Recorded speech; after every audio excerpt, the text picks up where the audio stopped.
আসসালামু আলাইকুম।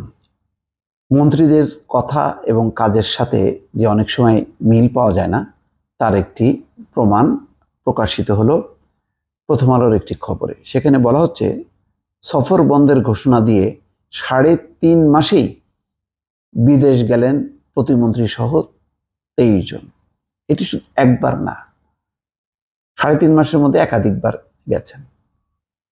তাহলে এই যে প্রথম দিন দায়িত্ব নিয়ে যে লম্বা লম্বা কথাবার্তা বলা, এটা করা যাবে না, ওটা করা যাবে না, এর আগেও আমরা দেখেছি যে সরকারি বিদেশ সফরের ব্যাপারে প্রজ্ঞাপন জারি হয়েছে, কিন্তু ওই প্রজ্ঞাপনের জায়গায় ঠিকই যার যার যাওয়ার তারা যাচ্ছেন। এমনও কিছু সচিব বিদেশ গেছেন যে তিনি লম্বা সফর করে যেদিন জয়েন করেছেন তারপরের দিন থেকেই তিনি এলপিআরে যাচ্ছেন। অথচ এই সফরের মধ্যে ছিল তার অভিজ্ঞতা বিনিময়, তারপরে নানান প্রজেক্টের উন্নয়ন, অথচ সেগুলি তিনি কিছুই কাজে লাগাতে পারবেন না। জেনে শুনে এরকম ধরনের ইউরোপ আমেরিকা ভ্রমণ করা, সবচেয়ে বড় কথা হলো যে এসব টাকা পয়সা সমস্ত কিছু যাচ্ছে কিন্তু সরকারি তহবিল থেকে, যেখানে সরকার বারবার বলছে তার মুদ্রার সংকট, অর্থাৎ ডলার সংকট। এই ডলার সংকটের কারণেই আমদানি ব্যয় নিয়ন্ত্রণ করা চেষ্টা চলেছে যে সরকারি কর্মকর্তা কর্মচারীরা একেবারে প্রয়োজন ছাড়া যাতে বিদেশ সফর না যান। কিন্তু এগুলি মানে কাগজে কলমই রয়ে গেছে, যার যার মতন করে যাচ্ছে। এই ক্ষেত্রে কোনো নিয়ন্ত্রণ নেই। এখানে একটি খবর, সেটা হচ্ছে তথ্য ও প্রযুক্তি মন্ত্রণালয়ের। এখানে খবরে বলা হচ্ছে যে তথ্য ও প্রযুক্তি বিভাগে টানা ৩ মেয়াদে দায়িত্বে আছেন জুনায়েদ আহমেদ পলক। দ্বাদশ সংসদে এই বিভাগে প্রতিমন্ত্রীর দায়িত্ব পালন শুরুর প্রথম কার্যদিবসেই তিনি কিছু ঘোষণা দেন। উল্লেখযোগ্য ঘোষণার মধ্যে ছিল বছরের প্রথম ৬ মাস আইসিটি বিভাগের সব বিদেশ সফর বন্ধ রাখার বিষয়টি। কিন্তু ঘোষণার ৩.৫ মাসেই প্রতিমন্ত্রী সহ ২৩ জন বিদেশ সফর করেছেন। জুনায়েদ আহমেদ দশম ও একাদশ সংসদে সরকারের আইসিটি বিভাগের দায়িত্বে ছিলেন। দ্বাদশ সংসদে এসে আইসিটির সঙ্গে ডাক ও টেলিযোগাযোগ বিভাগেরও দায়িত্ব পেয়েছেন।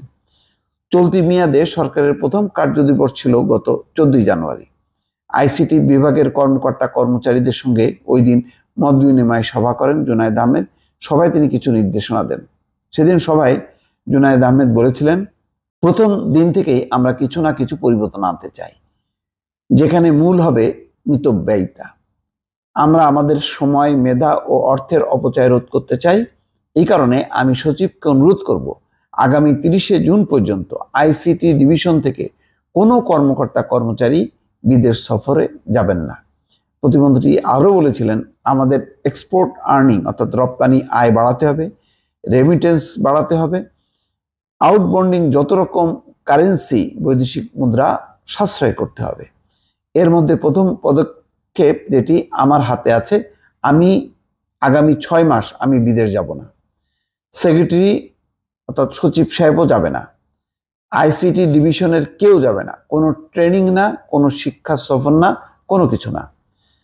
প্রতিমন্ত্রীর এমন ঘোষণার পর আইসিটি বিভাগ থেকে বিদেশ সফর সংক্রান্ত ১৫টি সরকারি আদেশ জারি হয়েছে, যেখানে একজনের ডেপুটেশন বাদে আইসিটি বিভাগ ও এর অধীন বিভিন্ন সংস্থা ও প্রকল্পের ২৩ জনের বিদেশ সফরের হিসাব পাওয়া যায়। জানতে চাইলে জুনায়েদ আহমেদ প্রথম আলোকে বলেছেন যে থাইল্যান্ডে এশিয়া ও প্রশান্ত মহাসাগরীয় অঞ্চলের জন্য জাতিসংঘের অর্থনৈতিক ও সামাজিক কমিশনের এক সম্মেলনে ৮০তম অধিবেশনে প্রধানমন্ত্রীর নির্দেশে সফরসঙ্গী হিসেবে গিয়েছেন। আর অন্যদের বিষয়ে বলেন, সেসব সফর বার্ষিক উন্নয়ন ও প্রকল্পের সঙ্গে জড়িত ছিল। সেখানে না গেলে প্রকল্প বাস্তবায়নে ব্যয় বেড়ে যেত।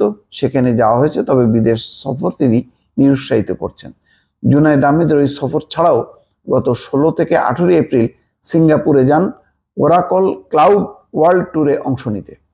বাংলাদেশ কম্পিউটার কাউন্সিলের enhancing digital government and economy প্রকল্প থেকে তার এই সফরের ব্যয় বহন করা হয়। এছাড়া এপ্রিলেই থাইল্যান্ডেও যান তিনি।